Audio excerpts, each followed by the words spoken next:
अस्सलाम वालेकुम व्यूअर्स। आज हमारे पास बहुत ही इंपॉर्टेंट वोकैबुलरी है डॉन न्यूज़पेपर से। चलें इसे डिस्कस करते हैं। Within the context, Pakistan Awami Tehreek reemerges. देखें, पीएटी की बात हो रही है जो कि डॉक्टर ताहिरुल कादरी की पार्टी है। उसके बारे में क्या लिखा हुआ है कि वो पार्टी री एमर्जेस। क्या मतलब? देखें, इमर्ज वैसे इसका उर्दू में मतलब होता है उभरना, यानी कि अपेयर होना। तो ये है री एमर्जेस, यानी हम यहाँ पर लगा सकते हैं री अपेयर। अच्छा, ये ईएस क्यों लगा हुआ है? जैसे कि आपको पता है कि प्रेजेंट इंडेफिनिट टेंस में अगर हमारे पास सब्जेक्ट सिंगुलर हो तो आगे जो वर्ब है ना उसमें हम एस या एस का इजाफा करते हैं, तो इसलिए री एमर्जेस लगा है। अगर हम री अपेयर्स लगाते हैं तो उसमें भी देखें ये हमने लगाया री अपेयर्स। ओके हो गया। चलें यहाँ पर आ जाए।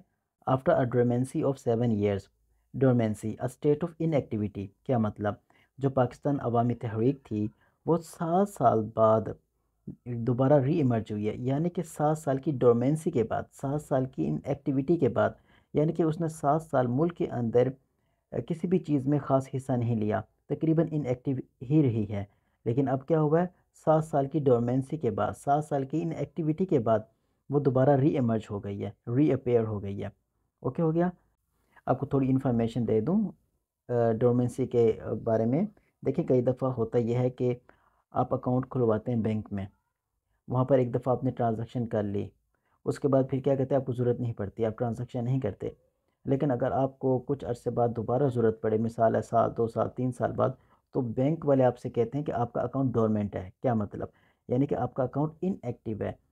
तो उसमें बैंक करता है क्या है, जब उस अकाउंट में कोई ट्रांजैक्शन ना हो, ना पैसे डिपॉजिट हो, ना विदड्रॉ हो, तो वो क्या करते हैं, वो अपने कस्टमर यानी कि जो अकाउंट होल्डर होता है ना उसको प्रोटेक्शन देते हैं, और उस अकाउंट पर हर किस्म की एक्सेस रोक दी जाती है, उसको इनएक्टिव कर दिया जाता है आर्जी तौर पर।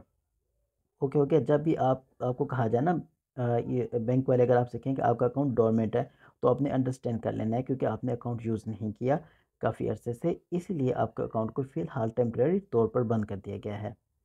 ओके ओके, आगे देखें। Doctor Tahirul Qadri PAT has again become active. दोबारा एक्टिव हो गई है in the political arena. Political arena का क्या मतलब हुआ?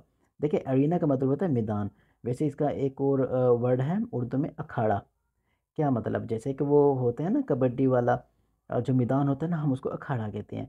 अब यहाँ पर पॉलिटिकल एरिना की बात हो रही है, यानी कि इसका मतलब ये हुआ कि ये जो पीएटी है वो दोबारा एक्टिव हो गई है कि इसमें पॉलिटिकल एरिना में, पॉलिटिकल मैदान में, यानी कि पाकिस्तान में दूसरी पार्टीज जिस तरह एक्टिव हैं, अब ये भी एक्टिव हो गई है। अब ये भी compete करेगी दूसरी पार्टीज़ को, यानी कि इलेक्शन लड़ेगी और ज़्यादा से ज़्यादा पावर हासिल करने की कोशिश करेगी।